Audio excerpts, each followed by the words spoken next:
Boa noite, oficial, para a turma 46 e 47. Vamos dar início à nossa quarta aula da disciplina de Ética e Bioética. Ontem a gente teve que antecipar um tema, né? O tema de ontem seria doação de órgãos. Aí tivemos que antecipar e colocamos um outro tema ontem falando sobre a negligência, a imprudência, a imperícia, né? Que tudo está lá dentro do nosso código de ética, as penalizações, os nossos direitos e os nossos deveres enquanto profissionais da área da saúde. E aí a gente deixou o conceito lá dentro, para que pudéssemos ter uma atenção voltada para esses três pilares, né, que norteiam ali a nossa prestação de serviço. Daí hoje eu queria conversar com vocês sobre a política da doação de órgãos no Brasil e sobre a nossa principal dificuldade hoje, né? Por que a gente não capta mais órgãos do que o que a gente já vem fazendo? Pela falta de informação, pela informação truncada, pela falta de conhecimento da população, pela desqualificação do trabalho dessa equipe, né, da captação de órgãos e principalmente pela falta de apoio dos familiares. Por isso que é muito importante, quando a gente tem afinidade com uma política de intervenção na saúde, que deixemos que todos tomem conhecimento da situação, né? Antes, um tempo atrás, eu lembro que tinha aquele Projeto Cidadão sempre, né? Agora é Ação Global o nome, mas antes era o Projeto Cidadão. E aí fazia o cadastramento e tirava a documentação de todas as pessoas que quisessem. Aí aquele monte de gente, né? Aí minha mãe me levou, e eu tinha 10 anos, eu acho, mais ou menos isso. Aí na hora de tirar a identidade, a cédula, né? Aí a mulher perguntou, você é doadora de órgãos? Naquela época, né? Direto do túnel do tempo. Tinha uma identificação no documento, né, na carteira de identidade, dizendo que você era doador de órgãos ou que você não era doador de órgãos. Aí eu coloquei que eu era. Gente, minha mãe não estava perto nessa hora. Quando chegou a carteira de identidade, que estava escrito que eu era doadora de órgãos, minha mãe deu um show. Na época, eu levei uns pedal robinho assim na cabeça. Por que eu tinha dito aquilo? Se eu era louca, que eles iam me raptar, iam arrancar os meus órgãos e iam vender para a Venezuela na época. Na época, a Venezuela e a Colômbia, né, era que estava ali traficando órgãos. Eram umas histórias absurdas e aí o pessoal acreditava. Então, de tanto bater em cima dessa tecla, dessa situação, a população ela ficou com muito medo de colocar que era doadora de órgãos, com medo de quando chegasse no hospital e ainda tivesse chance de ter a sua vida preservada, de que ela fosse assassinada para retirar os seus órgãos e esse órgão ser vendido, né, aí de uma maneira criminosa. Então, de antemão, já queria dizer para vocês que essa história, ela já tem mais de 20 anos, porque, né, eu já passei da casa dos 30. E ainda hoje, esse tipo de situação, ele deixa com que muitas pessoas, tá, não permitam a captação de órgãos dos seus familiares. Então, isso atrapalha muito. A fake news é um crime, né, a proliferação de uma informação falsa, ela causa estrago durante gerações. Então, até hoje, a gente tem muita dificuldade aqui em território nacional por conta disso. Foi retirado, baixou-se uma portaria, por conta do medo instalado na população, foi baixada uma portaria e retirou que a pessoa era doadora de órgãos do seu documento de identificação. Então, hoje, para você ser um doador de órgãos, basta você dizer para os seus familiares que você é doador de órgãos. Basta você colocar nas suas redes sociais, tem que ter alguma prova cabal de que você é adepto a essa política, né? Uma outra situação, às vezes a pessoa não pode doar órgãos. Por exemplo, eu trabalhava lá no Hospital do Câncer e teve uma situação que a gente ficou sem entender o que tinha acontecido. Uma moça foi diagnosticada com morte encefálica, né, morte cerebral. E aí foi uma equipe lá pedir os órgãos. Só que o câncer daquela mulher era leucemia. Então, era um câncer no sangue. As células cancerígenas passeavam em todos os órgãos dela. Então, a gente não entendeu por que captar órgãos daquela mulher, sendo que todos os órgãos estavam comprometidos com células cancerígenas. E aí o marido, né, falou que não, de jeito nenhum, que não ia doar órgãos, que tudo com que ela nasceu, ela seria enterrada. Já que não servia para ela, não serviria para mais ninguém. Aquele caso, né, de fato, os órgãos dela não poderiam ser captados. E a gente nunca entendeu o que foi que aconteceu. Acredito que foi uma falta ali de informação, um desconhecimento, um despreparo da equipe, mas aconteceu essa situação e a gente presenciou. Mas aquela fala ficou reverberando ali na minha cabeça por muito tempo, né? E aí eu acompanhei de perto uma situação de um caso que a pessoa precisava de um órgão. E esse órgão era um órgão vital, que era o coração. E aí a pessoa estava se preparando, já estava internada na UTI para viajar para receber um coração e entrar na fila dos doadores, né? Para receber a doação. Só que a maioria das pessoas, dos familiares, não doavam órgãos. Então estava todo mundo ali pedindo um coração para aquele familiar, mas a maioria das pessoas que estavam pedindo um coração para aquele familiar não são doadores de órgãos. Então são umas situações que a gente não consegue compreender, né? Quando a gente está do lado da saúde, que a gente está na prestação de serviço, que a gente acompanha de perto o sofrimento das pessoas, dos pacientes que necessitam, ficamos mais solidários à dor do outro. Né? Então, assim, começamos a pensar no e se fosse comigo? Será que eu doaria? Né? E se um filho meu hoje evoluísse para óbito, será que eu teria a maturidade necessária para doar os órgãos dele? Será que eu doaria os meus órgãos, né? Deixaria algo por escrito para doar os meus órgãos? Tassiane, nesse caso dessa família também o paciente evoluiu a óbito, mas aquilo me deixou chocada e chamou a minha atenção, né? Como é que eu levanto bandeira pedindo um órgão e eu não dou? Não, vou doar não, Deus me livre, doar meus órgãos não, Deus me deu, é meu. Gente, é uma coisa assim que não entra, né? Então, assim, a população brasileira hoje e a nossa cultura da falta de conhecimento acaba acarretando em inúmeras complicações. Então, a gente perde aí vários órgãos que poderiam ser captados e que as pessoas poderiam ter uma chance de sobrevida maior, que infelizmente não tem esse direito no Brasil. No Brasil, tem uma associação para doadores de órgão que faz a captação e o transplante. Lá tem o cadastro de todos os pacientes que estão na fila, né? E o biotipo desses pacientes. Sendo assim, quando alguém evolui para óbito, que tem a possibilidade da captação de órgãos, esses dados são confrontados com o banco de dados dos pacientes que estão na fila. E aí observa-se, né? Não é assim, chegou a minha vez na fila, eu sou 39, aí chegou a vez do 39, qualquer coração cabe no peito do número 39. Não é assim, né? É verificado o tipo sanguíneo, o biotipo da pessoa, o tamanho dela, as condições clínicas, tá? E aí vai passando na frente ou não. Por exemplo, o coração de uma criança não serve para um idoso. Né? O coração ali de uma mulher de 30 anos não serve para uma criança de 15, para um adolescente, na verdade, de 15 anos. Então, tem todo um critério para ser avaliado e a gente observa se tem, né, necessidade. Então, às vezes acontece de a pessoa evoluir para óbito no Espírito Santo e o coração dela ser levado para São Paulo, para Belo Horizonte, para Rio Grande do Sul, né, que são os centros de referência aí para fazer o transplante a nível cardiológico. Então, a gente não tem como fazer esse dado cruzado se não tivesse uma associação especializada, né? Uma forma de cadastrar esses pacientes. Então, existe esse cadastro e no Brasil foi instaurado dia 27 de setembro como sendo o dia do transplante, né? O dia do doador de órgãos. E aí é um mês importante que a gente faz toda uma conscientização, né? Falando que a doação de órgãos e a doação de tecidos, eles salvam vidas, né? E que quando aquele órgão não serve mais para aquele paciente que fatidicamente evoluiu para óbito, ele pode continuar existindo através de uma outra pessoa, auxiliando. Então, assim, é uma situação muito bonita de se ver. Eu queria até que depois, porque infelizmente a gente não tem como assistir todo mundo junto, que vocês analisassem um filme que tem no YouTube, facinho de baixar ou facinho de assistir. O nome do filme é Uma Prova de Amor.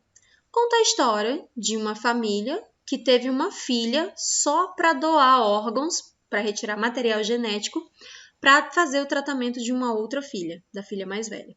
E aí, quando a filha mais velha toma conhecimento, né, da dificuldade, o que que ela faz? Ela paga um advogado e encoraja a irmã mais nova de pedir uma emancipação, né, para que ninguém tenha acesso mais ao seu material genético. Então, é uma forma interessante para a gente analisar o outro lado. Então, ali a gente tem o lado do paciente, a gente tem o lado da família e nós temos o lado do doador.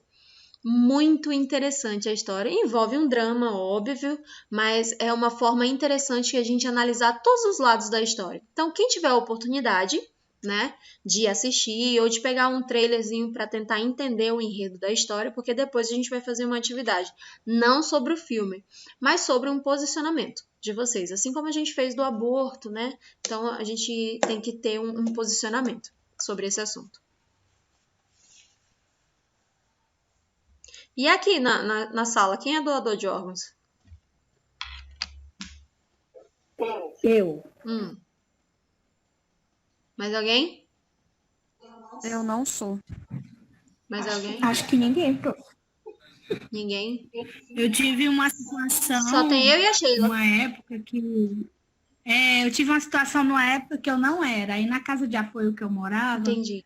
um pai abandonou uma filha com os exames todos prontos, que ele era O doador. compatível. Uhum. Ele era o doador compatível da filha. E ele simplesmente fugiu da casa de apoio com medo da cirurgia, para não doar para a filha, que era filho de pais separados. Entendi. E ele veio embora e a criança estava já muito mal. E aí eu fui ao hospital, fiz todos os exames. Se uma outra criança não morre e ela não recebe, eu teria doado. Entendi. Oba, a Miriam também é doadora. Não. Nem todos os profissionais ativos são doadores de órgãos, tá? A maioria não é doadora. Nem de medula, né? Eu sou de medula, professora. Ah, legal, Professora. Giovana. Pode falar. Professor, Pode falar, Miriam.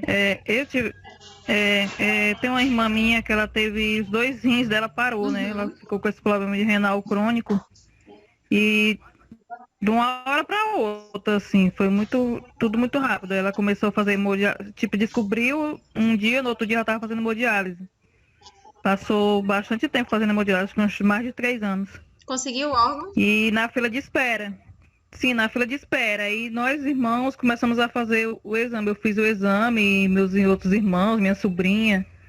E o que deu mais próximo a ela foi o meu irmão, que é próximo à idade dela, né? Não sei se isso tem alguma coisa a ver também. Não.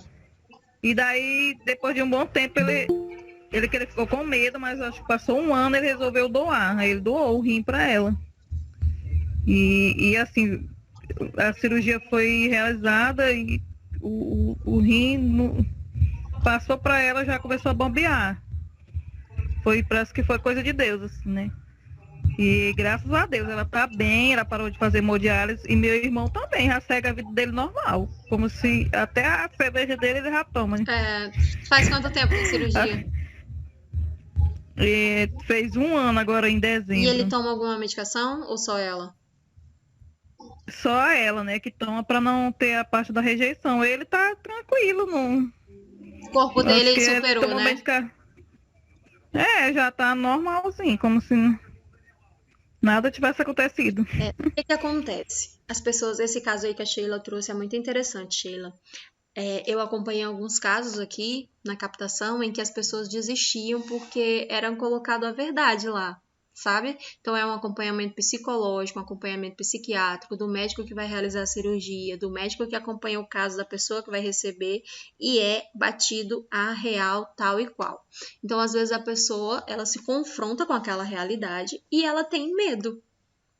Né? É um medo. É muito comum. E aqui no Brasil, a pessoa pode desistir até na mesa de cirurgia. Se ela já estiver na mesa de cirurgia, recebeu anestesia e ela ainda está consciente, ela disser que está com medo e não quer mais, aqui no Brasil, a gente para o procedimento na hora, tá? Sem risco, sem descumprimento da lei, sem julgamento para essa pessoa que desistiu. É muito comum, é mais comum do que a gente imagina.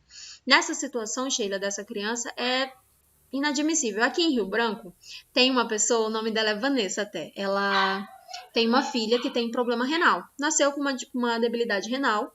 E aí, quando fizeram, a criança precisava, né, ainda bebê. E aí fizeram os exames e o pai dela era compatível. O pai dela doou na hora, não quis nem saber de conversa. Doou. Hoje a criança já tem por volta dos 12 anos, a mãe fez técnico de enfermagem comigo, depois fez enfermagem, formou esses dias como enfermeira. E é uma história aí linda de sucesso. Mas a maioria dos pais, eu tô falando de homem, tá? Paternidade, desistem da doação. O índice de pai doando pro filho é muito pequeno. É muito pequeno. Esse pai, professora, ele foi e depois de algum tempo, hoje a criança já tem a idade do meu filho, 14 anos. Mas esse pai foi embora, deixou até de pagar pensão, deu abandono, foi preso e não quis mais nem acordo. Difícil, né? Tem muita gente estranha no mundo. É estranho uma coisa dessa. Eu não consigo, não cabe no meu quesito família, no meu quesito organização de amigos, né? Eu não consigo imaginar uma situação dessa. Não consigo. É algo que foge, assim. Eu acompanhei alguns casos de sucesso, mas também acompanhei alguns casos fatídicos, como, por exemplo, né, a vida de um rim geralmente são 10 anos. Então, teve um pai que decidiu não doar o rim para o filho. O filho tinha 12 anos, era só o pai e o filho, né? E o pai dele já estava na casa dos 50. Aí ele falou, vou doar o rim para o meu filho e daqui 10 anos o rim dele vai começar a falhar. E eu vou estar já velho e debilitado e sem um rim também. Então eu não vou ter condições de assisti-lo. Eu não vou doar e vou esperar um doador para ele, para que quando o rim dele venha a falhar, ele tenha quem cuide dele. Então assim, foi uma teoria que na hora deixou a equipe chocada, né? Mas lembra do princípio da autonomia? A gente não pode tentar convencer absolutamente ninguém, a gente fala a verdade. Olha, se você doar, vai acontecer isso, isso, isso, isso. Se você não doar, vai acontecer isso, isso, isso, isso. O nome do filme é Uma Prova de Amor, tá? Uma Prova de Amor. Depois eu mando lá no grupo, acho que eu tenho um link aqui. Esse filme a gente assistiu lá na Casa de Apoio, porque onde eu fico é tipo uma situação muito complicada, porque todo mundo é doente, né? E a maioria é pessoal aqui do Acre. Então, tinha muitos transplantados, tinha muita criança com câncer. Então, me disponibilizei várias vezes. Foi lá que eu tive o amor de ser doadora. Eu já sou de medula, já sou assim, na minha carteira já mudei tudo. E a minha família sabe tudo. Esse é um dos motivos que eu estou fazendo técnico já, com mais de 40, e pretendo fazer enfermagem. Mas não tem idade para isso não, tá? Acabei de te falar aqui o caso da Vanessa e nem sabia que era um caso parecido com o seu, tá? Então, assim, tem situação... Esse filme aí já passou na Globo. Já, a senhora é falou. um filme batidinho, tá? Só que o enredo dele, ele trabalha aqui essa questão de todos os ângulos. A gente consegue observar por todos os ângulos, né? O ângulo do paciente, o ângulo do doador e o ângulo da família que tá ali necessitado. Porque naquela situação, naquele enredo, a mãe fica tão desesperada que não percebe a agressão que tá fazendo ao outro filho. Então, às vezes, a gente fica tão desesperado na intenção de conseguir um órgão para aquele paciente que nós estamos assistindo, que acabamos esquecendo do transtorno que estamos causando naquele que está doando. Por isso que aqui no Brasil não é assim, a política é diferente, tá? A pessoa tem que querer doar. Se a pessoa em algum momento ela ficar com medo, apresentar algum receio, alguma recusa, é tudo cancelado sem problema nenhum. No CTAC, quando a gente está tendo aulas, né, presenciais, sempre, a cada 3, 4 meses, vai a galera do Hemoacre fazer um cadastramento de quem quer ser doador de medula. Então faz uma retirada ali de uma amostra sanguínea, vai para um cadastro e a pessoa fica lá. Se achar alguém que seja compatível, daí faz a realização da medula. Como eu trabalhava no Hospital do Câncer, então, já, como a Sheila disse, né, a gente acaba criando um amor por essa prática, porque a gente acompanha o lado do outro, né, ao lado do sofrimento. A gente está ali muito próximo ao sofrimento. E doar um pouquinho de sangue é tão mínimo pra gente, né, que acabamos aceitando ali. Então, eu Antes mesmo de ingressar na enfermagem, eu já me considerava uma doadora de órgãos lá atrás, lá com 10 anos de idade, levei uns petelecos da minha mãe, mas eu já me considerava uma doadora de órgãos. Aqui no Brasil é o seguinte, você deve comunicar um familiar, ou postar nas suas redes sociais, comunicar o máximo de pessoas possíveis, né? Por exemplo, todo ano quando canto meu parabéns, quando termino de cantar, eu falo assim, eu sou doadora de órgãos, eu quero que o máximo de pessoas saibam, né? Eu quero deixar ali, de certa forma, e agora com as aulas gravadas, tem tudo gravado, né? Eu quero que o máximo de pessoas saibam que eu sou adepta, né? Até pela minha profissão, mas pelo meu estilo de vida também. Eu acredito que é uma forma de ajudar, e se eu posso, por que não? E se um filho meu precisar, então... O meu pai, ele sofreu um acidente há alguns anos atrás, e ele precisou de tecido, né? Ele perdeu muita massa. Foi um choque de alta tensão, então ele teve queimadura de 3º grau e precisou fazer um enxerto, né? Um transplante de pele. E a minha tia, na hora que falaram assim, ele vai precisar de pele, isso em 1998, aqui no Acre, imagina. E a minha tia levantou a mão e falou assim, eu dou. Aí ela era muito vaidosa, né? E na época falaram assim, vão tirar a carne do bumbum. Ela falou assim, se for preciso eu dou os 2 lados. 2 anos depois o meu pai foi para a cirurgia, ela doou o tecido, né? Foi retirado das pernas dela o tecido para fazer um enxerto no meu pai. Depois da cirurgia, 2 anos depois ela faleceu. Aí meu pai sempre fala que é uma forma de manter ela viva, né? É o tecido dela que está enxertado nele até hoje. Então, assim, dentro do meu seio familiar, a gente tem uma história de uma doação, né, de órgão. E se vocês não sabem, a pele é o maior órgão do corpo humano, né? Então, assim, doar pele em vida é algo sensacional. E a gente pode fazer isso. Podemos doar órgãos e tecidos que não vai fazer falta pra gente, nem enquanto vivo, né? Quiçá depois de morto. Então, agora se vai de encontro com teu perfil religioso, aí, tá? Fica com a tua orientação religiosa, tá? Tem outras pessoas para doar, não fica preocupado com isso não. Então, como é que está funcionando aqui no Brasil? O Ministério da Saúde falou que o Brasil é referência mundial na área de transplante e que ele possui o maior sistema público de transplantes do mundo. A gente é muito fera, né? Atualmente, cerca de 96% dos procedimentos de todo o país são financiados pelo Sistema Único de Saúde. Então, galerinha que paga plano de saúde, que eu não posso citar o nome, quando pensar assim, quando o bicho pega, é SUS. Agora mesmo, quando teve a pandemia do Covid, os hospitais particulares aqui de Rio Branco, todos negaram atendimento para os seus conveniados, porque diziam que não era, né, de atribuição deles, porque o hospital de referência era a UPA, né, do 2º distrito, ali em Janeiro.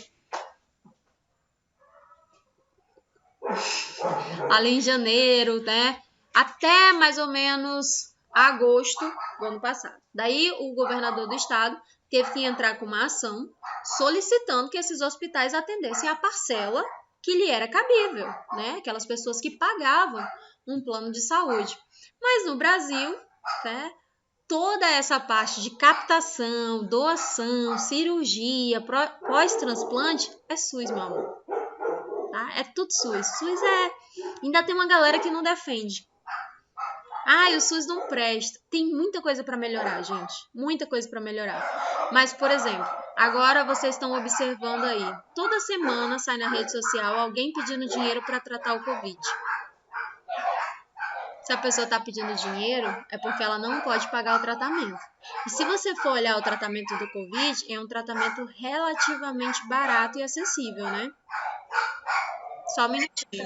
Professor, os cachorros estão se matando. Pega totó.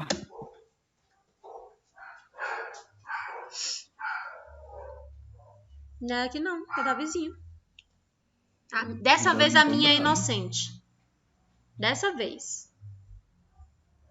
Tá? Então, vamos lá.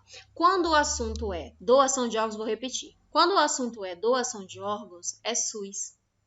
Tá? Tanto a parte de captação, a parte de doação e a parte de cirurgia e o pós-cirúrgico, tá? Que é com toda aquela parte medicamentosa, que é o medicamento de alto custo.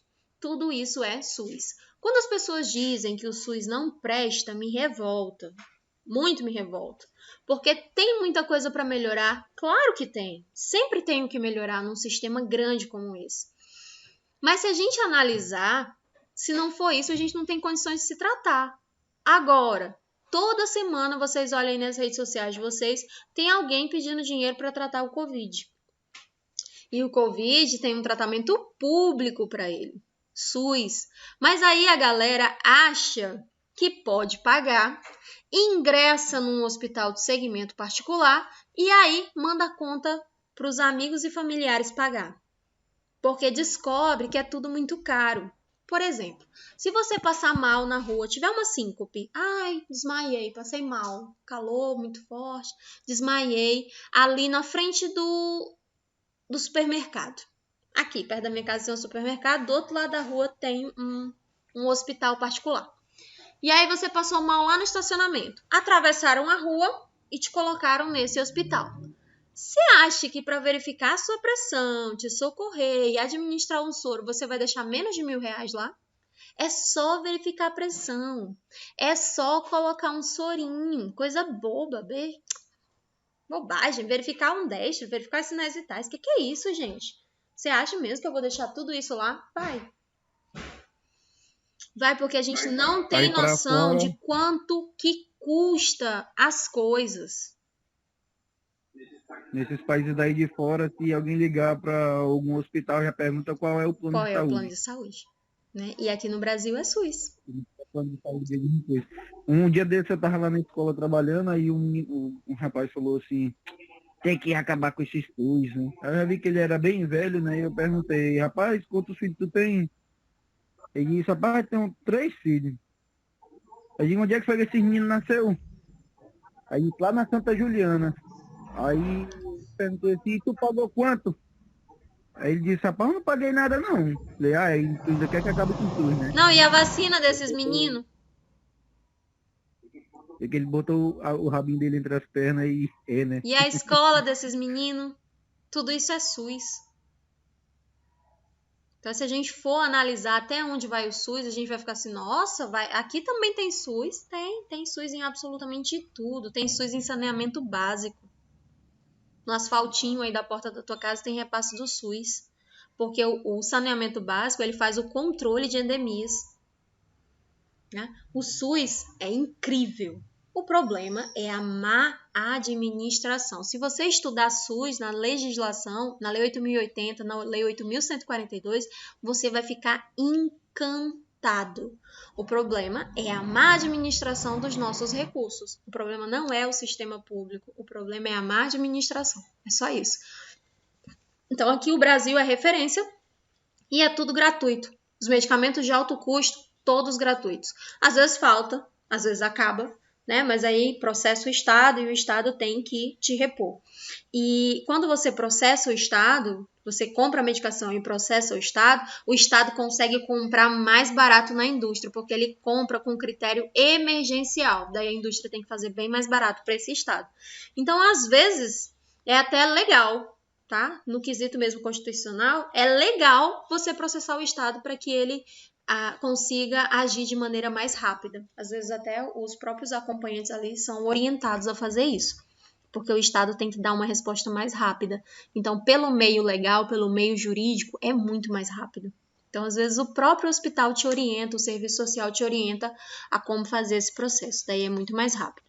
Então, aqui, ó, em números absolutos... Professora, se eu só dar O meu filho, né, como ele tomava remédio de alto custo, eu pegava metade lá em São Paulo e pegava metade aqui, pelo SUS, né?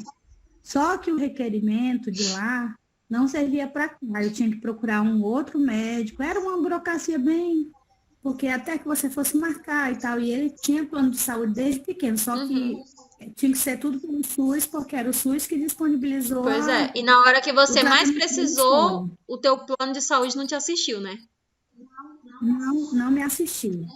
Nem em nada, assim. Até hoje, ele me assiste em exames mais rápidos, alguma coisa, mas no geral, eu continuo usando o Hospital das Clínicas, os médicos dele são todos lá.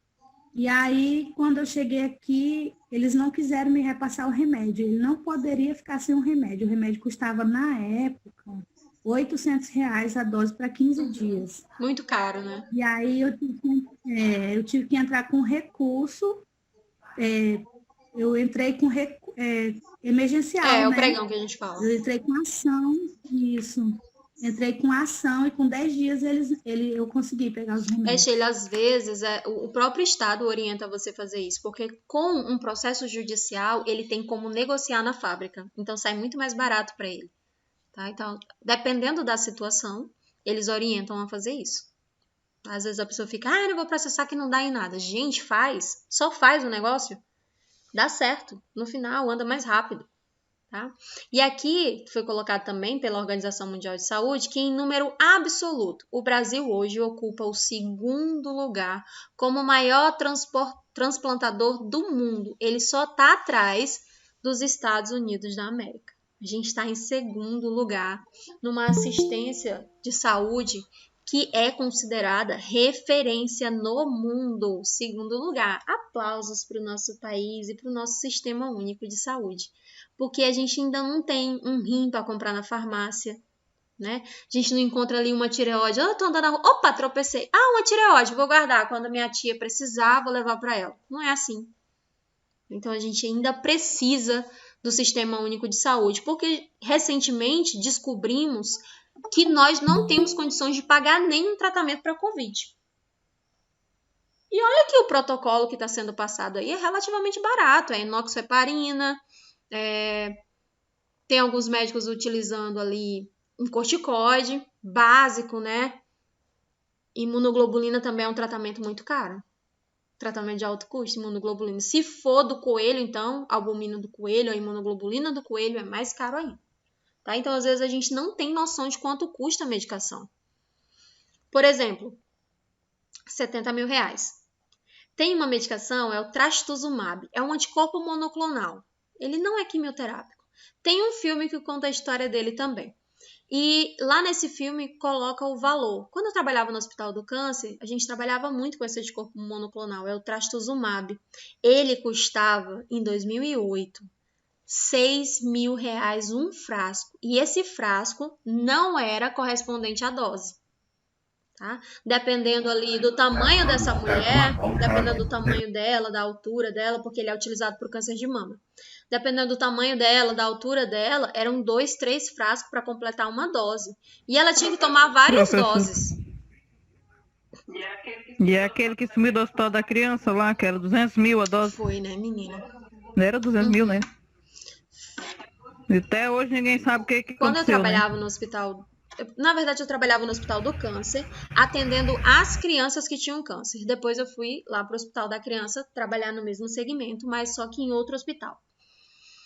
E todo medicamento que eu pegava era de alto custo. Eu não podia derrubar, eu não podia quebrar, eu não podia perder dose. Como, por exemplo, diluir e aí o médico alterou a prescrição. Não podia não.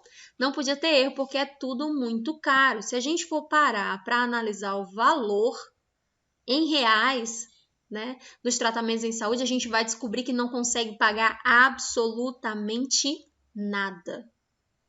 Tá? Exemplo, a galera aí que não quer parir no Sistema Único de Saúde, fala assim, não, eu vou pagar, é baratinho.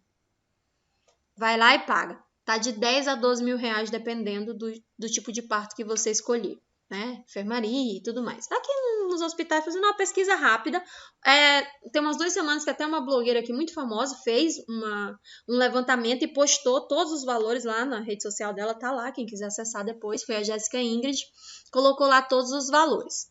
Aquilo ali, aquele valor na casa dos 12 mil reais, é para um parto que vai dar tudo certo. Se acontecer alguma coisa com a mãe ou com a criança, não cobre naquele valor. Absolutamente nada. Então, digamos que a criança nasce ali com dificuldade para respirar, precisa ser aspirada, precisa de um leito de UTI. Não vai ter condição de pagar, não. Agora, se entrar pelo SUS, a criança precisa de UTI, a mãe precisa de UTI, tá tudo dentro do pacote. E, pasmem, o leito é o mesmo. Tá? O leito é a mesma coisa.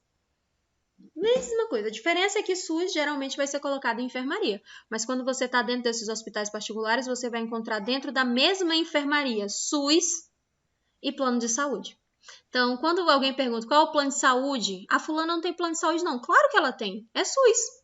É o melhor, inclusive. O melhor plano de saúde que já inventaram é o SUS. Tanto que vários países vêm buscar esse modelo, mas descobre que ele custa tão caro que ele prefere não investir.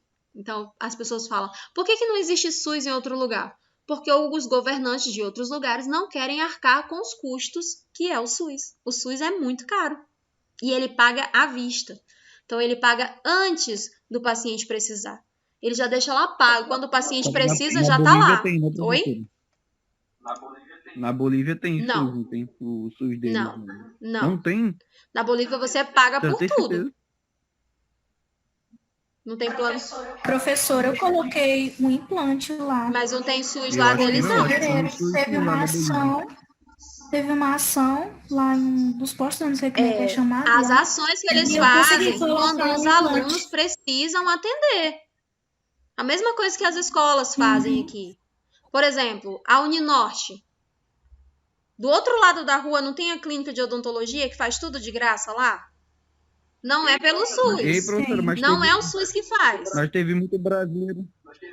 Mas teve alguns brasileiros que, muitos não, a maioria que fazem medicina na Bolívia foi vacinado na Tá, Bolívia. mas lá não, o PNI de lá é diferente. A gente está numa pandemia. Todo o país teve que solicitar as suas doses de vacina. Brasil e Bolívia foram um dos últimos a solicitar a compra. Né? E aí o PNI deles, ele segue o PNI da Organização Mundial de Saúde. O PNI não é estadual, não é nacional. Ele é da Organização Mundial de Saúde, que é o plano de vacinação. Daí cada país, cada prefeitura coloca, né, ali para a sociedade de acordo com a sua capacidade de compra e administração. Mas não tem nada a ver com o SUS. É porque é uma pandemia, uma situação adversa. Vai lá para a Bolívia e passa mal, vão te levar para o hospital para ver o que você vai fazer. Você paga absolutamente tudo. Tudo. Tá? E aí, Giovana, lá tem a mesma coisa que tem aqui no Brasil, por exemplo, ali a Uninorte, né? Tem a clínica de enfermagem, a clínica de odontologia, tudo pelos hospitais escola ou pelas universidades. Aí o que acontece? Quem é que pagou esse teu implante? Quem foi que pagou? O aluno boliviano. Igual aqui na Uninorte, são os alunos que pagam todo o tratamento que ele faz no paciente. Eu até achei estranho, professora, por ser É o de aluno graça, que porque paga. algumas pessoas me falaram que tinham pagado pelo menos R$100 para É porque conseguir. tem alguns alunos que não colocar. têm condições de bancar o tratamento. Daí ele divide esse valor com o usuário que vai receber. Aqui na Uninorte também, vez ou outra, acontece isso. Não é comum. Vai depender do aluno que tu pegar para te assistir.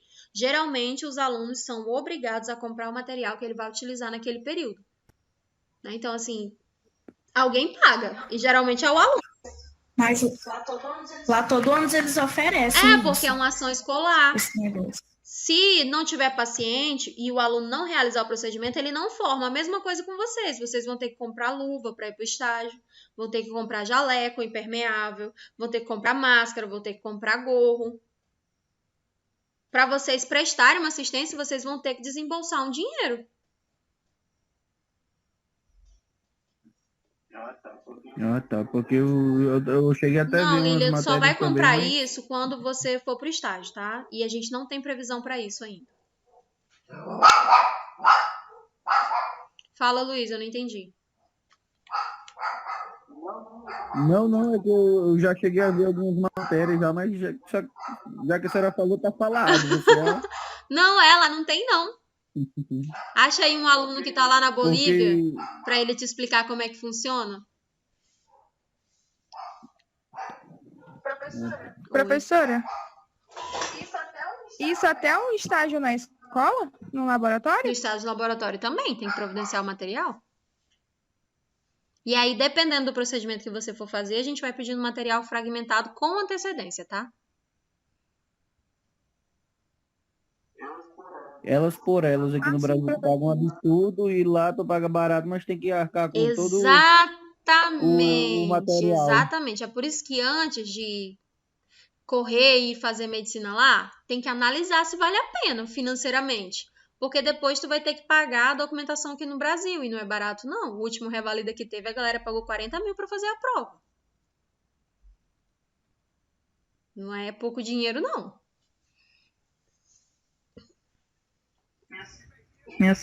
Ei, É caro. E Tem quem uma tu pode galera aí comprar fazendo material lá lá é e aí dólar, depois né? vai começar a juntar o dinheiro para pagar a documentação e descobre que é muito caro. E de acordo com a especialidade vai mudando o valor. minha sobrinha tá no estágio já de medicina. Manda o pai dela guardar dinheiro. Tá com... Ela já tá até vendendo um terreno que ela tem aqui. Exatamente. A galera confunde E o mensalidade. pior que é ela, pior que é ela e a filha dela que estão A concluindo galera já. confunde mensalidade com custo total. Por exemplo, a mensalidade da escola que vocês estudam é um gasto. Mas vocês sabem que não é só mensalidade. Não é. Só vocês sabem o gasto que vocês têm. Analisando todos os fatores, né? Então vamos lá. Aqui, ó, para a gente entender um pouquinho mais sobre a doação de órgãos. Os pacientes que recebem assistência vão receber uma assistência integral e gratuita. E essa assistência vai incluir exames de preparação, os exames que cobrem a cirurgia, o acompanhamento e todos os medicamentos no pós-transplante pela rede pública de saúde. Em nenhum momento entra a rede particular, tá? Rede particular não se manifesta para absolutamente nada quando o assunto é transplante. E é por isso que eu digo, toda vez que você precisar, de fato, né, da assistência por um plano de saúde, você vai recorrer ao SUS. Por exemplo, aqui em Rio Branco, você que paga um plano de saúde para sua criancinha, né? Ah, eu não quero que meu filho precise do SUS de jeito nenhum. Deus me livre de ir para as unidades de pronto atendimento. Não vou. Aí você está pagando o plano de saúde para sua criança. E quando é uma febre aqui, uma dor de garganta ali, uma diarreia acolá, você recebe assistência. Quando for uma pneumonia severa e o teu filho precisar de um leito de UTI, alguém aqui sabe se o estado do Acre tem alguma UTI pediátrica particular?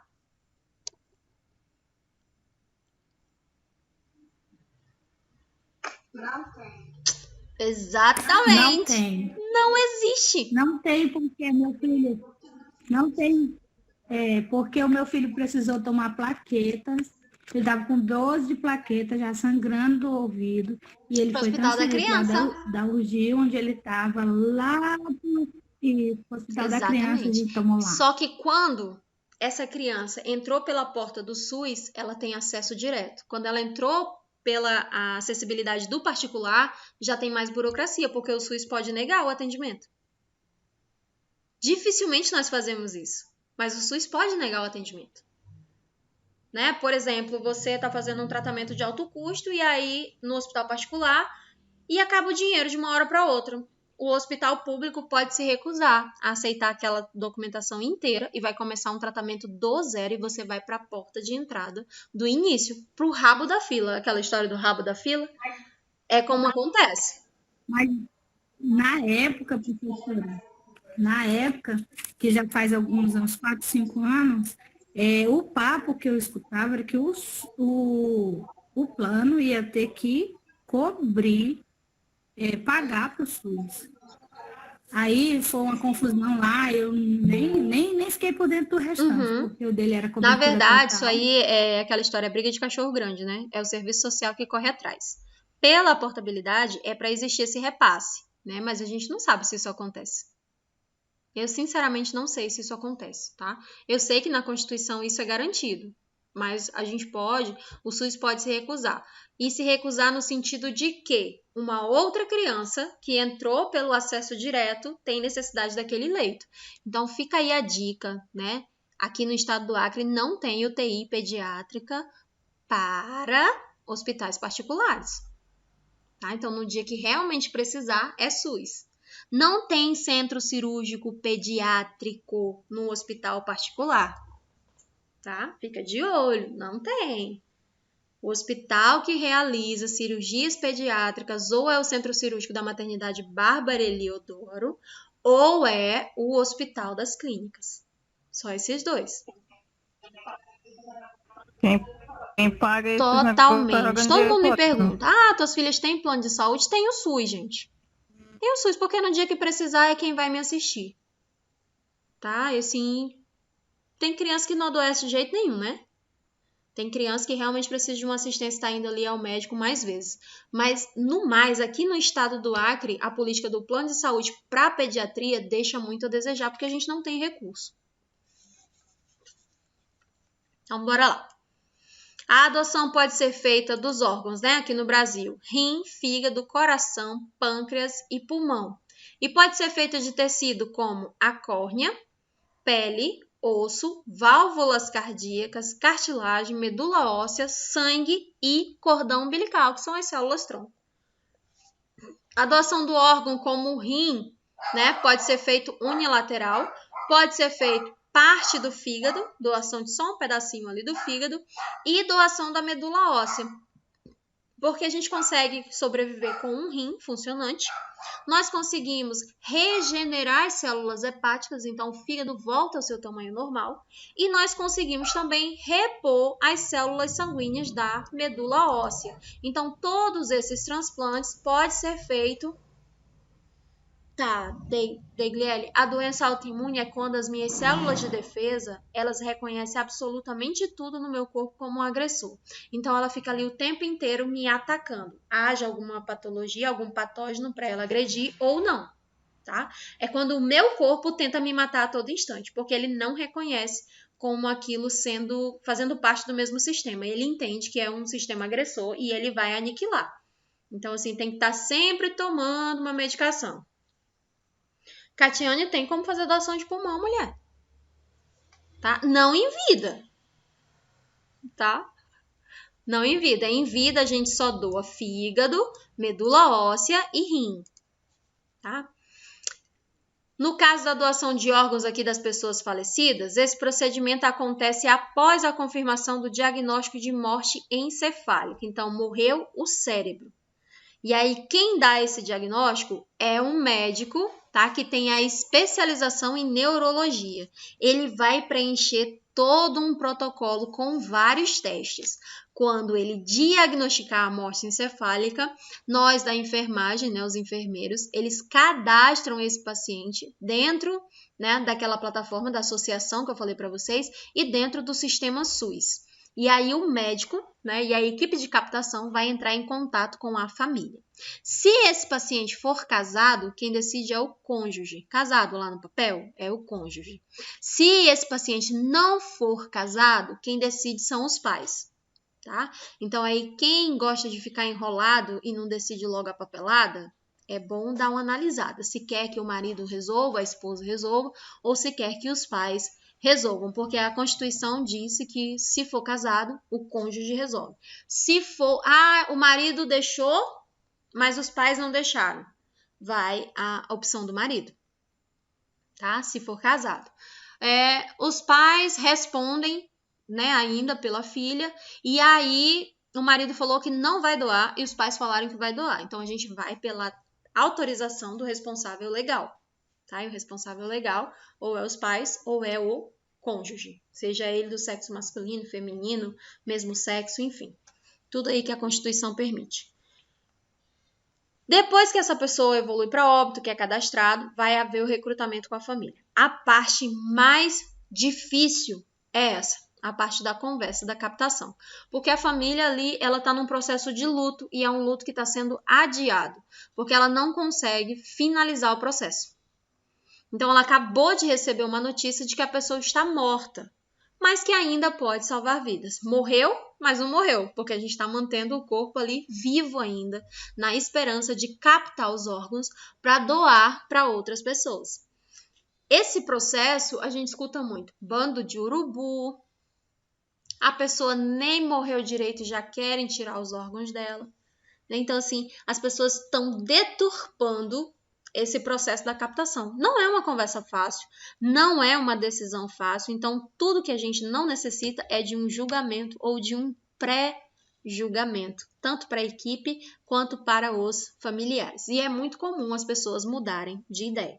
Então, a gente vai acionar, né? Vamos cadastrar, vamos realizar alguns exames nesse corpo para que a gente identifique quais são os possíveis receptores e onde eles estão.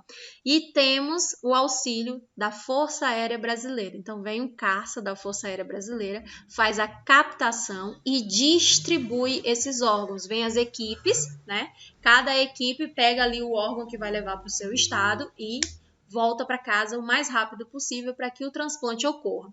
Então, nesse processo da captação, quem vai receber já está sendo preparado. E a gente só desliga esse órgão desse corpo quando a gente tem a certeza de que o paciente está lá já esperando o órgão. Ninguém tira órgão para perder nem para guardar na geladeira, até porque o tempo de vida dele é muito curto. O coração sobrevive de 4 a 5 horas. Essa equipe que trabalha com transplante é uma equipe que é treinada para manter o órgão vivo até que ele seja religado na outra pessoa. Então, é um trabalho muito sério, requer muita atenção, requer muito interesse e requer muito sobreaviso. Você pode estar em casa, de boa, hoje maravilhosa, e aí descobre que tem um rim lá em São Paulo, aqui para a irmã da Miriam, aqui no Acre. E aí eu faço parte da equipe e eu tenho que buscar esse rim. Então, me manda para o aeroporto o mais rápido possível. A gente vai no helicóptero do SAMU, né, até o estado, e aí pegamos esse órgão e voltamos para casa. E se houver a necessidade, o CARSA da Força Aérea Brasileira, porque faz um voo mais rápido, né, a longas distâncias, e a gente traz esse rim para casa e toda a equipe já está aqui esperando só para fazer a implantação. Tá? Geralmente, não vai daqui lá para fora. Os órgãos que ficam aqui, os órgãos dos cadáveres daqui, ficam aqui mesmo, tá? Não tem condições de mandar para fora, a gente ainda não consegue fazer isso. Então, a gente sempre aproveita os órgãos aqui mesmo no estado do Acre. Fica tudo por aqui, pela região norte. Então, aqui, ó. Tipicamente, nessa morte cefálica, são pessoas que sofreram algum acidente que trouxe um traumatismo. Esse traumatismo pode ter sido craniano, como, por exemplo, um acidente de carro, moto, uma queda, ou que sofreram um acidente vascular cerebral, que a gente chama de derrame, né? E evoluíram para a morte encefálica. Daí, essa pessoa, teoricamente, é uma pessoa saudável e foi uma fatalidade que aconteceu. Então, todos os órgãos dela estão saudáveis, em perfeitas condições de uso por outra pessoa. A doação em vida, como é que ocorre? O doador vivo é considerado uma pessoa em boas condições de saúde. De acordo com a avaliação médica, ele é capaz juridicamente e ele concorda com a doação. Então, se for uma criança doando para outra criança, entra o princípio da autonomia, que é os pais que respondem, né? Mas aí, o Estatuto da Criança e do Adolescente pode entrar nessa questão, né? E coletar também o depoimento da criança para tentar entender se ela quer realmente passar por aquele procedimento. Porque é um procedimento invasivo. Vai mudar a vida da criança, né, por muito tempo. Geralmente, um adulto doa para a criança. Quando é medula óssea, a gente sempre ali é um adulto doando para a criança, pelo cadastro que a gente tem, que é muito grande. O centro de referência para transplante de medula óssea, aqui no Brasil, é no Recife. Tá? E aí o SUS paga a passagem. Digamos que a gente tem uma criança, a Creana, e temos o doador dela, a criança está precisando. O doador dela está morando lá em Santa Catarina. Então, o SUS paga para esse doador de Santa Catarina ir para o Recife e paga para essa criança do Acre ir lá para o Recife. Os dois se encontram, é realizado o procedimento, a pessoa volta para o estado dela e a criança volta para o estado. Professora, se eu for doar, eu trabalho, como é que vai ser para mim? O SUS garante estabilidade no seu trabalho, se for em regime CLT. Ele garante estabilidade. E como geralmente isso ganha comoção nacional, dificilmente você vai ser demitido por isso. O que os patrões fazem? Antecipação de férias, aceitam um atestado aqui, outro atestado ali, e a situação está resolvida. Até hoje não se sabe de nenhum problema judicial porque uma pessoa foi doar órgãos, né, na questão trabalhista. Então, por lei, quem pode ser doador? Pai, os pais, né, pai e mãe, irmãos, filhos, avós, tios e primos podem ser doadores. Quando a situação ocorre com não parentes, pode ser doador somente com a autorização judicial. E quando os órgãos e tecidos que podem ser obtidos, né, de um doador vivo, quais são os órgãos que a gente tira lá de um doador vivo? De um doador vivo a gente tira o rim, tá? Porque é um órgão duplo, então ele pode ser doado ainda em vida. Doa-se um dos rins e tanto o doador quanto o transplantado pode ter uma vida perfeitamente normal. Com relação à medula óssea, também pode ser doada em vida, pode ser obtida por meio de uma aspiração óssea direta pela coleta de sangue. Então, geralmente não dói. E doação de fígado, né, ou de pulmão parcial, podem ser doadas parte desses órgãos. Pulmão você doa um pedacinho dele e o fígado você também pode doar um pedacinho dele, porque esses órgãos aqui, eles conseguem funcionar sem grandes prejuízos quando eles perdem tecido. Quando o paciente está morto, o que pode ser doado, né? Se você evoluiu para óbito, alguém da sua família evoluiu para óbito,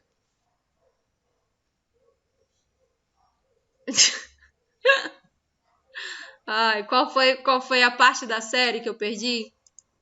Não assisto, não dou conta, não.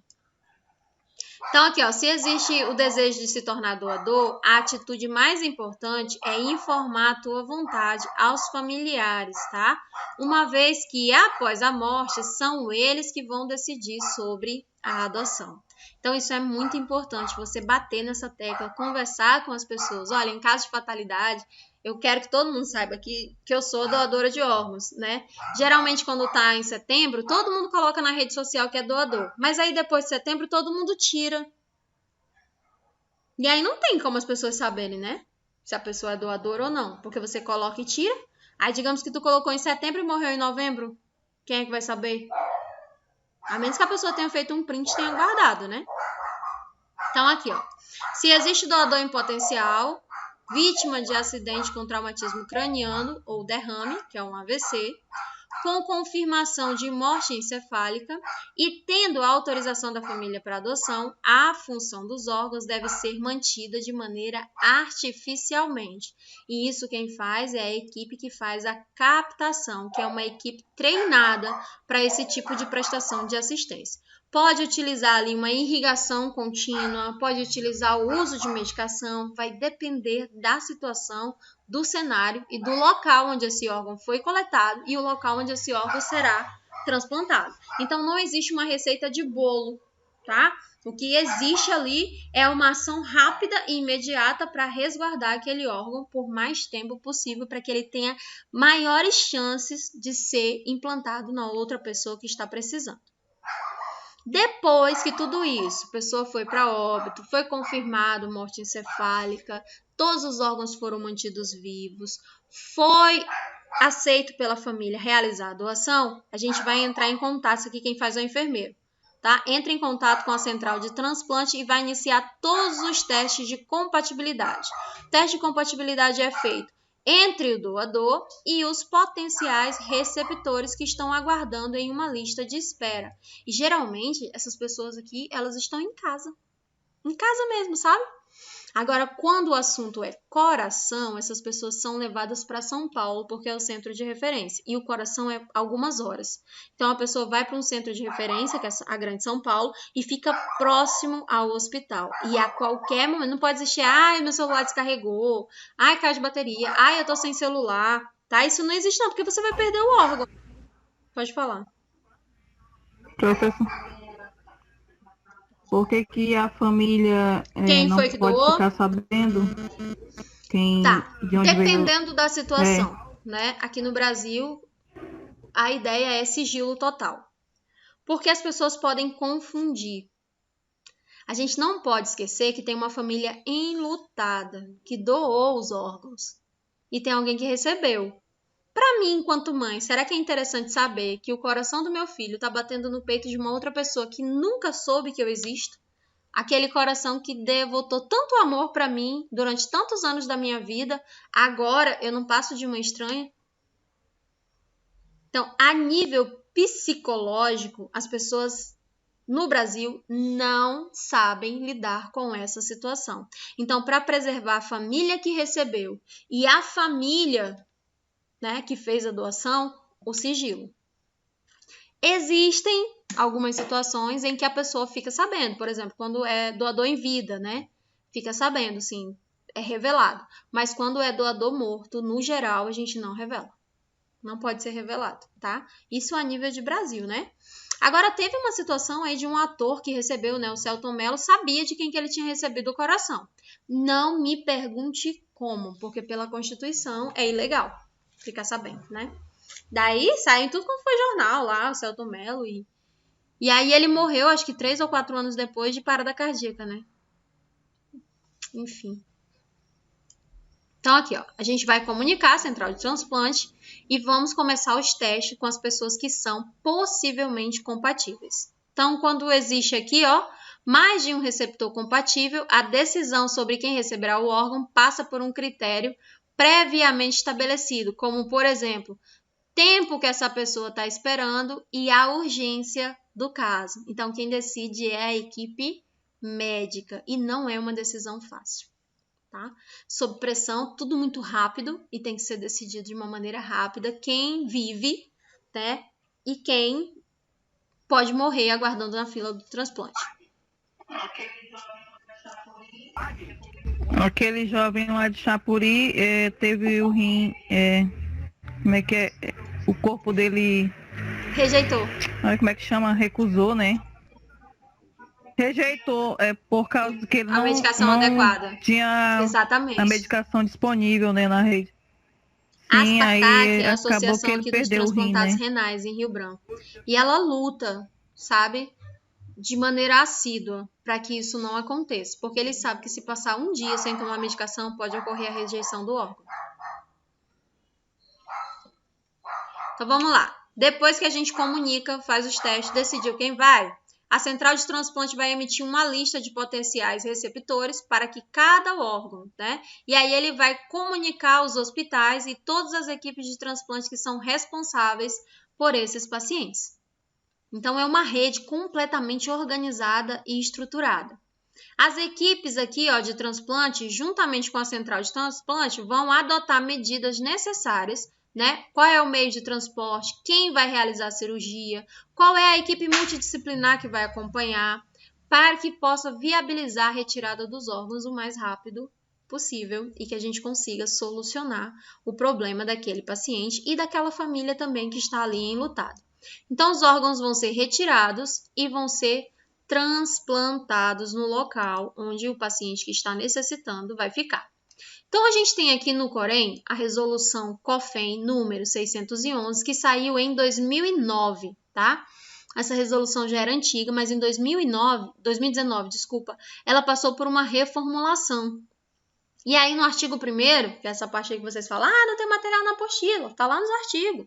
Aqui no artigo 1º, ele falou o seguinte, né? Que ela vai aprovar a normatização da atuação da equipe de enfermagem no processo de doação de órgãos e dos tecidos para transplante. E os cuidados de enfermagem, tanto para com o doador e com o receptor, no período de preparação, no período do transplante, que é a enfermagem que atua no centro cirúrgico, e no anexo dessa resolução, tá? Então, tudo que envolve o procedimento, desde a informação para a central de captação, desde a documentação necessária, a informação desse paciente, a captação, o transporte e o transplante propriamente dito e o pós-transplante, tudo a enfermagem vai atuar. Nós temos um papel fundamental. Então, ela falou o seguinte, né? Que tem um anexo aqui contendo todas as normas para a atuação da equipe de enfermagem no processo de doação e no processo de transplante de órgãos. E esse material está disponível no site do Corém, do COFEN, www.portalcofem.gov.br. Qualquer dúvida, o material está na íntegra lá dentro, é uma portaria de 2 páginas, rapidinho a gente lê. Mas eu resumi elas aqui para vocês. O artigo 2 diz o seguinte, que no âmbito da equipe de enfermagem vai competir, ou seja, as nossas atribuições são privativamente do enfermeiro. O que é que o enfermeiro tem que fazer nessa situação? Planeja, executa, coordena, supervisiona e avalia todos os procedimentos de enfermagem prestados tanto para o doador como para o receptor, bem como a assistência, né, do proprietário, porque ainda não morreu. Então, a gente faz até os cuidados pós-morte. A gente mantém aquele cadáver funcionante para que possa ser retirado todos os órgãos e depois a gente faz o preparo daquele cadáver para o mortuário, né? O processo ali do mortuário final, que é quando a gente entrega para a família. O artigo 3 disse o seguinte: vai competir ao enfermeiro, né? A quem faz a graduação aí a nível superior, no âmbito da equipe de enfermagem, realizar toda eluceração do globo ocular, tá? Enucleação, desculpa. O fechamento ali do globo ocular, a gente vai fechar todinho e deixar o mais normal, mais natural possível, né? Então, a gente faz aqui, ó. A gente tem um banco de olhos ali estadual, que vai ser indicado pela Central Estadual do Transplante, que esteja devidamente credenciado junto ao Sistema Nacional de Transplante. Então, é função da enfermagem a retirada dos olhos e o armazenamento adequado desses olhos até que ele seja levado pela equipe que vai necessitar daquela córnea para transplantar. Aqui no estado do Acre, a gente faz transplante de córnea, então a gente retira olhos de cadáver quando a família é doadora. E quem faz isso é o profissional enfermeiro, tá bem? Não é o profissional técnico.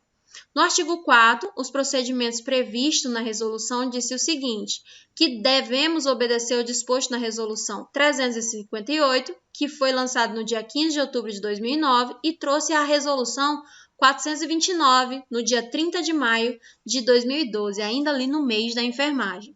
Então, o artigo 5 disse que o técnico de enfermagem vai fazer o quê? Vai executar as tarefas de acordo com a sua competência técnica estabelecida na lei do exercício profissional, que foi prescrito e que será supervisionado pelo profissional enfermeiro.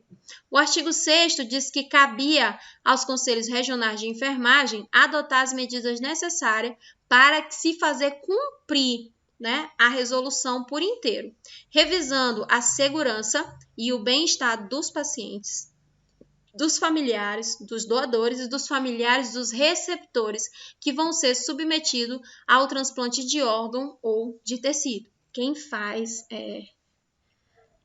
esse acompanhamento é o COFEM, né, os conselhos ali, o Conselho Regional, o Conselho Estadual, o Conselho Federal. Então, nós da enfermagem cumprimos ordens que vêm de um quartel superior. O artigo 7 diz o seguinte, né? Os casos de omissão serão resolvidos pelo Conselho Federal de Enfermagem. E o artigo 8 diz o seguinte, que a resolução entra em vigor após a sua publicação no Diário Oficial. E a publicação entrou no dia 7 de junho de 2004. Então, a partir daí, todos nós, profissionais de enfermagem, podemos atuar na equipe do transplante, tanto na captação como no transporte e na implantação do transplante no paciente que vai receber, né? Então, não se faz esse procedimento sem a equipe de enfermagem atuante e ajudando ali na equipe multidisciplinar, colocando... Tá ruim para mais alguém? Vou tentar aumentar. Vou tentar aumentar aqui. Aguenta aí. Para mim. Aqui pra mim também, professora. Aqui pra mim também, professora. Melhorou?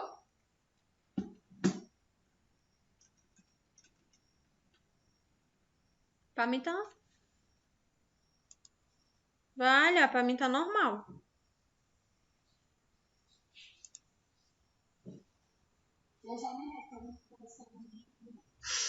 Eu já nem reclamo que pode ser a minha internet. Tá acima de qualquer suspeita, horrível, né? A minha é net. A Oi hoje tá uma bosta. Acho que é. Hoje ela tava bem lentinha. Mas a minha também. É, né? A minha também Eu é não net. sei qual é a boa, qual é a ruim, não. Hoje tá tudo ruim. Ó, segundo informações colhidas aqui na assistência, todas as internets hoje estão muito ruins. Mas vamos ter paciência que vai ser gravado, né? Então, vamos lá. A equipe de enfermagem, ela vai atuar, tá? Tanto na captação quanto na prestação da assistência do paciente que evoluiu para óbito, dos familiares do paciente que foi a óbito, do paciente que vai receber os órgãos e dos familiares do paciente que vai receber os órgãos. Então, a gente está ali jogando em todos os campos. Fazemos o transporte, fazemos a captação e fazemos a implantação. Não existe transplante de órgãos no território brasileiro desde 2004 sem a presença da equipe de enfermagem dentro da equipe multidisciplinar. Professora, eu quero trabalhar na equipe de doação de órgãos. Eu tenho que fazer algum curso específico? Existem capacitações. E aqui no estado do Acre, a equipe, né, do transplante, ela é uma equipe muito redondinha. É muito difícil alguém entrar. Você só entra para substituir alguém. Mas o caminho é sempre o centro cirúrgico, tá? Quem tem interesse de participar da equipe tem que atuar em centro cirúrgico. Já é ali meio caminho andado. Quem gosta de cirurgia pode tentar uma vaga. Tem a outra nomenclatura da portaria falou o seguinte, que nós devemos, enquanto enfermagem, notificar as centrais de notificação, realizar a captação e a distribuição de órgãos, né? Que é o CNCDO. Nós vamos comunicar toda a assistência do potencial doador. Então, toda vez que a gente vê ali uma pessoa que tem potencial para ser um doador, a gente vai comunicar. E aí a equipe, né, que fica responsável pela captação, vem e conversa com a família. Tá? A função da enfermagem é fazer essa observação. Né? A gente fica ali tentando achar qual é o paciente que tem perfil para ser um doador. Depois, nós vamos participar de todo o processo de doação de órgãos e tecido para o transplante de acordo com a nossa competência técnica e a nossa competência legal. Vamos garantir a estabilidade da hemodinâmica, ou seja, vamos garantir esse órgão vivo, tá? Para o potencial doador, com o objetivo de manter a viabilidade dos órgãos para que possam ser transplantados. Vamos executar todos os cuidados de enfermagem devidamente prescritos e supervisionados pelo enfermeiro, tanto para o receptor e doador, de acordo com a nossa competência técnica, tá? Então, o enfermeiro prescreve o cuidado, o técnico de enfermagem executa esse cuidado. Vamos exigir, enquanto enfermagem, o documento de identificação da pessoa responsável pelo transporte do órgão e tecido e verificar se ele de fato foi autorizado pela CNCDO, que é a Central de Captação de Órgãos, tanto de doadores quanto de receptores. Então, não é a pessoa chegar lá de jalequinho com uma caixinha térmica na mão que ela vai receber esse órgão, não. A gente vai ligar para a central e verificar se esse profissional ele está credenciado para receber aquele órgão. Depois nós vamos documentar, registrar e arquivar todo o processo, tanto de doação quanto de transplante, no prontuário do doador e no prontuário do receptor. Vamos cumprir e fazer cumprir o acordo firmado no termo de doação, isso do paciente vivo ou do paciente morto, né? O contrato que é firmado é o sigilo. Alguém me perguntou aqui do sigilo. E depois nós vamos fazer parte, juntamente com o enfermeiro, tá? Da central de identificação dos óbitos dos pacientes, tanto transplantados quanto dos pacientes que estão recebendo esses órgãos. Segundo aqui no Brasil, a Associação Brasileira de Transplante de Órgãos, ele falou que, de acordo com a Associação Brasileira, o que acontece? De cada 8 potencial doadores, eu tenho 8 doadores em potencial. Apenas um vai ser notificado, tá? E a maior dificuldade da notificação é o interesse dos profissionais de enfermagem, porque somos nós quem atuamos de maneira direta com o nosso paciente. Então, somos nós que temos o acesso direto, né, ao estado clínico desse paciente e a observação se ele é um potencial doador. Oi. Várias. Quantas vezes você achar uma pessoa que necessite dela, que seja compatível a você? Isso. Vai tirar o teu sangue, aí vai para o banco de dados. No nosso caso é o LACEN. E aí tem um sistema mundial que vai cadastrar o mapeamento do teu DNA. Vai estar lá dentro. Aí, digamos que nasceu uma criança lá nos Estados Unidos com a mesma série de DNA que você, ou muito próxima. Daí você é compatível com essa pessoa. Então você viaja para lá e vai ser retirado de dentro do seu osso. Geralmente é o osso do quadril, cabeça do fêmur, né? Que vai ser retirado. Ou ali da fossa ilíaca. É retirado a medula e é injetado no outro paciente. É um procedimento cirúrgico, mas que rapidinho você se recupera, né? No outro dia você já está andando, falando normalmente, sem problema nenhum. E aí você está de alta após 1 semana do procedimento. Entendi. Procedimento super rapidinho. Entendi. Tá? Então, aqui no Brasil, a nossa maior dificuldade é a falta da notificação, que era para ser realizado pelo profissional enfermeiro. Então, existe aí uma falha no sistema nessa forma da captação. E enquanto nos outros países, como por exemplo a Espanha, que é uma referência mundial quando o assunto é transplante, são registrados pelo menos 40 milhões de possíveis doadores ao ano, no Brasil só é realizado 15 milhões, tá? É muito pouco se a gente comparar com o índice populacional e com as pessoas que têm o direito de doar, né? Que elas demonstram essa intenção e essa necessidade de doar. Então, é muito interessante que nós, da área da saúde, que a gente faça, né, esse levantamento dessas informações dentro do nosso seio familiar, porque se acontecer, a gente tem como conduzir de uma maneira mais satisfatória, né, de cumprir ali o desejo do nosso familiar. Então, bora lá. Diversos fatores contribuem para que esse número não seja mais expressivo, né? Mas a principal barreira é a negação da família. Uma vez que no Brasil, para ser doador, não é preciso deixar nada por escrito, é só comunicar à família, porque somente os parentes podem autorizar a doação. Por isso que a gente tem que falar para todo mundo, gritar aos 4 cantos. Para mudar esse quadro, né, é possível permitir de cada vez que mais pessoas que estão na fila de transplante possam voltar a desfrutar de uma vida confortável.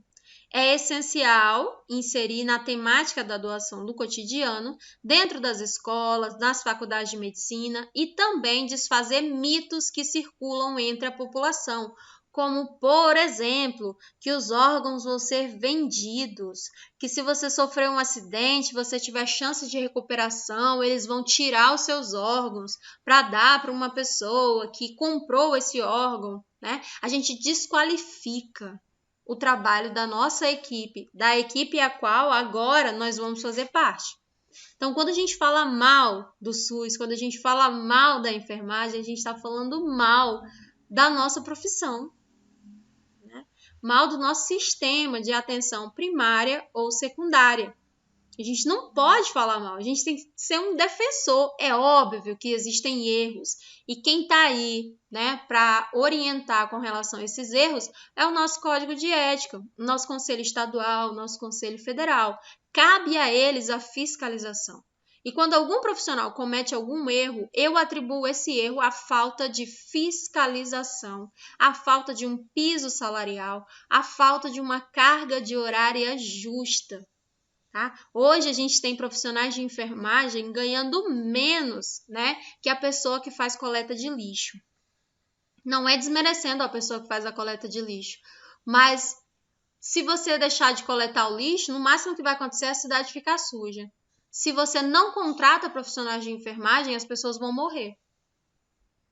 Então, se a gente observar ali o salário de um caixa de supermercado e observar o salário que o Estado do Acre está pagando para os seus funcionários da enfermagem, a gente vai ficar meio assustado.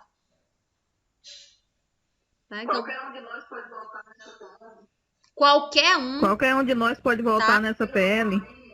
Entra lá no site do Corém e faz a votação. Corém, só vota na PL e pronto, seremos felizes. Vamos Tem instruir que esse povo ser para votar lá, se quem sabe for, serve para nós no futuro, né? Hoje, se for aprovada essa PL, nem que ela entre em vigor daqui 5 anos, a maioria de nós ainda vai usufruir desse benefício.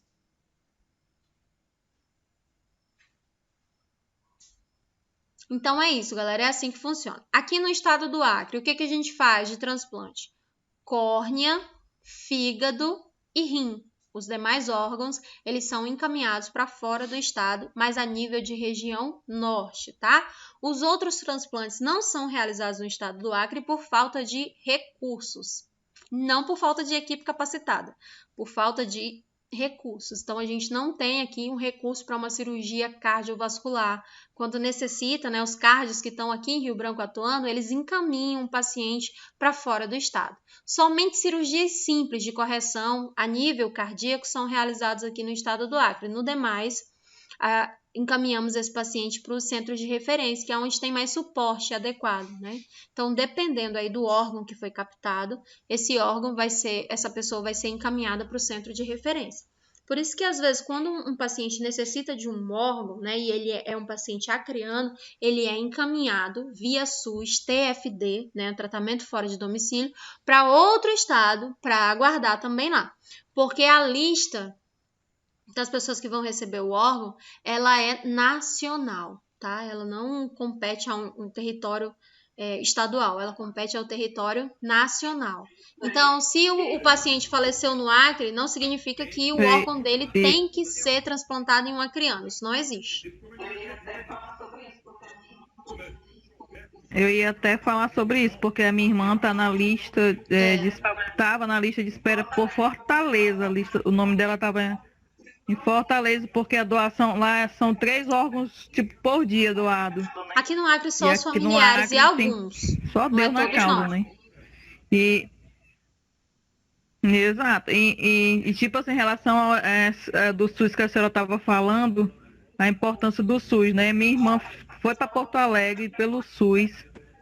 Ela tá em Porto Alegre até agora ainda, sendo assistida pelo SUS. Meu irmão foi daqui para lá para fazer o transplante, acompanhado pelo meu outro irmão, tudo pelo SUS. E tipo assim, eles foram, teve o tempo dele lá, voltou, né? Tudo pelo SUS, assim. Se a gente for analisar, se nós fôssemos pagar mesmo por isso... Não consegue. A família, coitado de nós, né? E a gente... Por mais recursos que uma família tem, graças ao SUS, não né? consegue arcar com os custos. Recente, acho que umas 2 semanas atrás, tinha uma pessoa aqui de Rio Branco que tem um alto poder aquisitivo pedindo dinheiro, né, para ser transferido de UTI no lar, para tratamento de Covid. E a maioria da população acreana contribuiu. Ficou muito bem e parece que já voltou.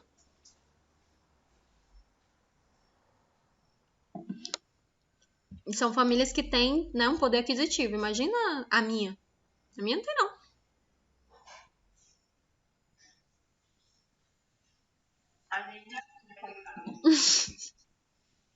A gente é a minha, então era isso que eu tinha para falar para vocês hoje, né? Se puderem, assistam ao menos o trailer do filme, tá? Uma Prova de Amor, o nome do filme, pra gente ter uma noção de dar a nossa opinião. Daí na semana que vem, para não ficar muita atividade uma em cima da outra, eu vou soltar mais uma atividade, que é a atividade sobre esse tema, tá? É doação e captação de órgãos. Aí vocês viram, né, que o Gugu Liberato, ele faleceu e aí doou muitos órgãos lá nos Estados Unidos. E, infelizmente, os órgãos não vieram para o Brasil, né, porque não dava tempo de ser transplantado aqui, e também pela política internacional, né, de órgãos, não podia vir.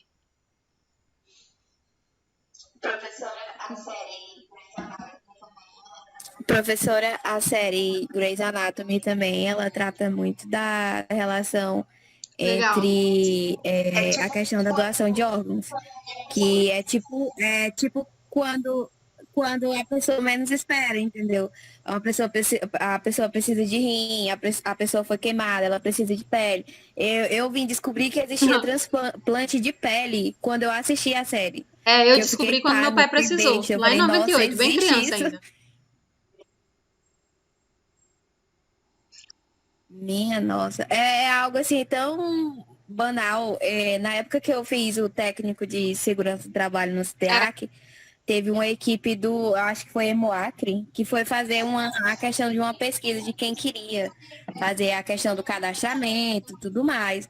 Eu falei, eu tenho muita curiosidade de saber como é que funciona essas coisas. Aí eles porque ainda não acharam uma pessoa compatível, então, mas, por exemplo, né, o meu sangue é o negativo. E eu não posso ir lá e doar a hora que eu quiser, não. Eu só posso ir doar para uma pessoa que necessita de sangue O negativo. Vocês vão ver muito assim, né? Que a pessoa precisa de sangue, aí fala o tipo sanguíneo. Ou então quando ela coloca assim, ó, qualquer tipo de sangue. Porque o O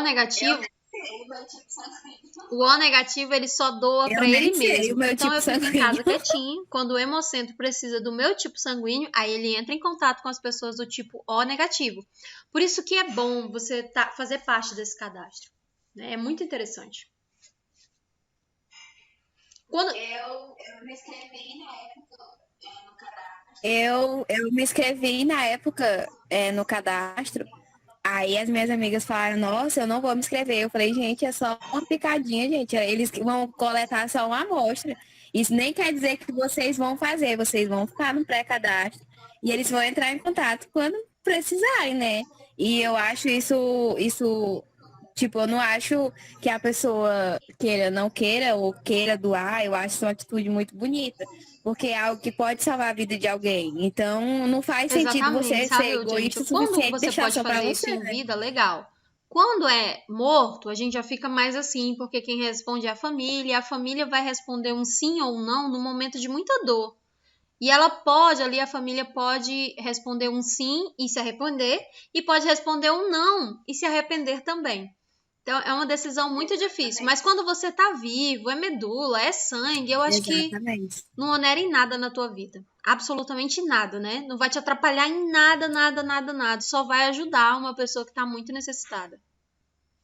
Isso mesmo, é o que eu penso. Isso mesmo, é o que eu penso. Às vezes a gente para pensar e as pessoas, a gente acha as pessoas muito egoístas, mas é porque às vezes Medo ainda e tem a mente acreditam no fechada em pavor relação que é ao colocado assunto. para a sociedade. Então, a nossa intenção enquanto profissional é educar. Né? O mês de setembro, aí vocês vão ver muito no mês de setembro falando sobre esse assunto da doação, da captação, da importância de doar, da importância de falar que quer ser um doador, né? Para ver se a gente tenta mudar essa cultura. Mas é muito difícil mudar uma cultura negativa, uma cultura forjada no medo. É muito difícil.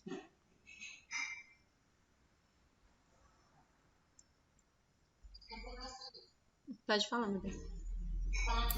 Professora,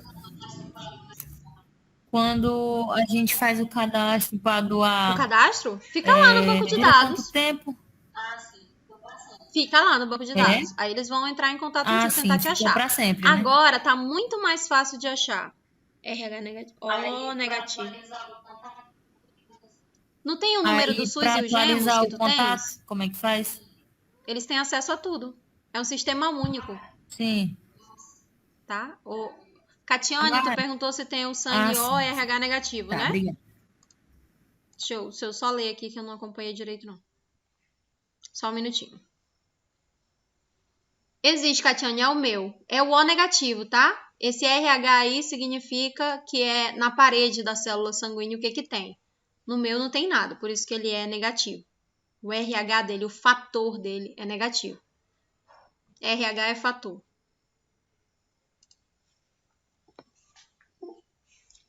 Mais alguma pergunta?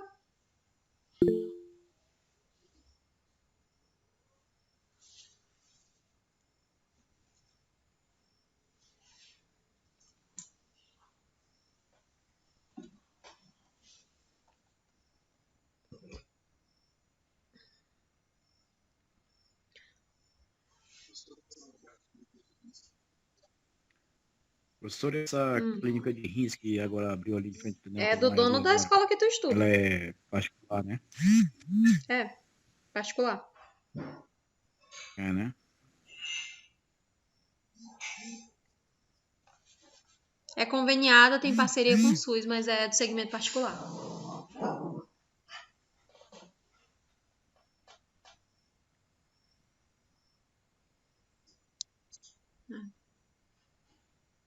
Certo, obrigado, O professor. nome da dona da clínica?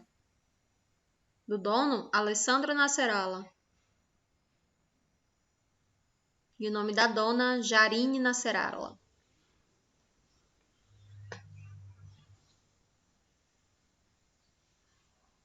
Saiu uma matéria, acho que ontem. falando sobre eles.